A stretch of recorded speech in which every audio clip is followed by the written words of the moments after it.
નમસ્કાર ખેડૂત મિત્રો, મારી યુટ્યુબ ચેનલ ખેડૂત સાથીની અંદર આપ સર્વેનું હાર્દિક અને ભાવભર્યું સ્વાગત કરું છું. હવે મિત્રો, આજના આ વિડીયોના માધ્યમ દ્વારા આપણે જ્યારે કોઈ પણ ઋતુની અંદર કોઈ પણ પાકનું વાવેતર કરતા હોઈએ અને એની અંદર દેશી સાણિયું ખાતર નાખતા હોઈએ તો મિત્રો, મારી ફિલ્ડ વિઝિટોના અનુભવ પ્રમાણે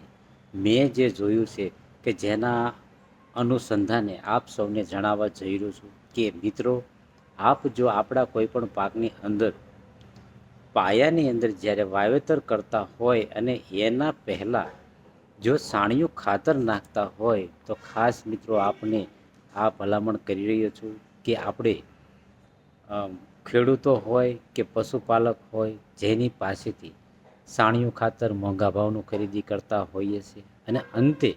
આપણે કોઈ પણ પાકનું વાવેતર કરેલું હોય એ છોડની અંદર એ પોષક તત્વો કે સાણિયું ખાતર વધારે પડતું ગણ ન કરતું હોય, ઉતારો ઓછો આવતો હોય તો મિત્રો એના ઘણા બધા કારણો હોય છે. એટલે કે સાણિયા ખાતરની જ્યારે આપણે ખરીદી કરેલી હોય તો મિત્રો ખાસ કરીને આપને એ જણાવવા જઈ રહ્યો છું કે જ્યારે આપણે ખરીદી કરતા હોય અને મજૂરો દ્વારા કે ટ્રોલી દ્વારા જ્યાં કોઈ જગ્યા ઉપરથી આપણે ખરીદી કરી હોય અને આપણા વાડી કે ખેતરની અંદર જ્યારે આપણે નાખતા હોઈએ ત્યારે ખાસ કરીને મિત્રો આપણને એ ભલામણ કરવા જઈ રહ્યો છું કે જેમ આપણે ટ્રોલી ભરીને લાવીએ છીએ તો ટૂંક જ સમયની અંદર આપણી જમીનની અંદર એને ભેળવવું ખૂબ જ હિતાવહ બનતું હોય છે. એનું કારણ મિત્રો એ છે કે જો તમે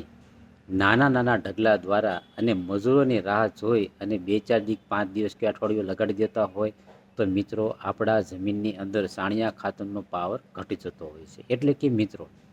સાણિયા ખાતરનો પાવર ઘટી જવાનું કારણ એ છે કે એ એક પ્રકારનું ઓર્ગેનિક છે જેની અંદર આપણને કે આપણા પાકને જે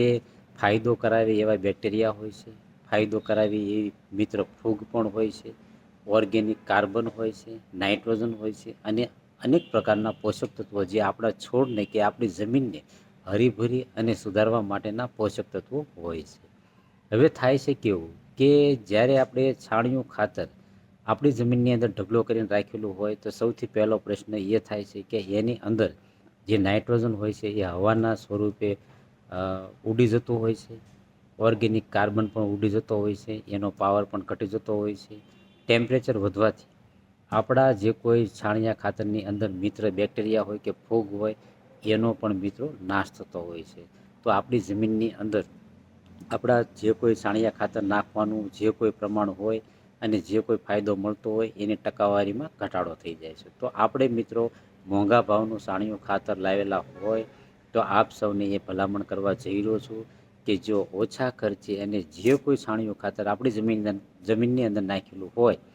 તો સારામાં સારો ફાયદો મેળવવો હોય તો ખરીદી કરી ટ્રોલી દ્વારા ભરી અને તરત જ મિત્રો જમીનની સાથે ભેળવી દેવામાં આવે તો સારામાં સારું પરિણામ આપણને પ્રાપ્ત થતું હોય છે. તો મિત્રો ખાસ કરીને ભલામણ છે, મજૂર ન મળે તો જે કોઈ જગ્યા પરથી ટ્રોલી દ્વારા આપણે ભરેલું હોય તો ઠંડા જે કોઈ આપણી ઓવડી બનાવેલી હોય કે કોઈ ઝાડ હોય તેની નીચે એક સાથે ઢગલો કરીને રાખવું જોઈએ જેથી કરીને અંદર ભેજ જળવાઈ રહે અને આપણા મિત્ર બેક્ટેરિયા મિત્ર ફૂગ હોય, ઓર્ગેનિક કાર્બન હોય, નાઇટ્રોજન હોય કે અન્ય કોઈ બેક્ટેરિયા હોય કે અન્ય કોઈ ફર્ટિલાઇઝર હોય એની અંદર જે નેચરલી એ આપણા પાકની અંદર જમીનની અંદર સારી રીતે ઉપયોગી બને અને